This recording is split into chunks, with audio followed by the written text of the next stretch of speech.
തെരഞ്ഞെടുപ്പിന്റെ കാര്യങ്ങൾ മാത്രം ചർച്ച ചെയ്തു. അതേക്കുറിച്ചൊന്നും അറിയില്ല. തെരഞ്ഞെടുപ്പിന്റെ കാര്യം മാത്രം ചർച്ച ചെയ്തു. ബാക്കിയുള്ള നേതാക്കൾ ഒരുമിച്ച് പോയില്ലെങ്കിൽ വെള്ളത്തിലാകുമെന്ന് കൂടി കെ സുധാകരൻ പറഞ്ഞിട്ടുണ്ട്.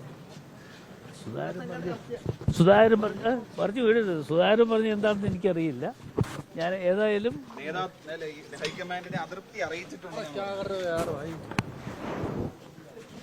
നേതൃത്വം വന്നതിന് ശേഷം സുധാകരൻ പറയുകയാണ് അനൈക്യം ഉണ്ടാക്കുന്നത് നേതാക്കളാണ്, അതുപോലെ തന്നെ കൂടിയാലോചനകൾ നടക്കുന്നില്ല. ഒന്ന് കയറിക്കോട്ടെ. അപ്പോൾ എന്റെ വണ്ടിയാണ്. ഒറ്റക്കൊറ്റയ്ക്ക് കൂടിക്കാഴ്ചയിൽ അതിർത്തികൾ പല നേതാക്കളും വ്യക്തമാക്കിയെന്നാണ് വരുന്നത്. എന്തെങ്കിലും പ്രതികരിക്കാനുണ്ടോ? വരട്ടെ, ഇത് കഴിഞ്ഞില്ല. ഞാൻ വീണ്ടും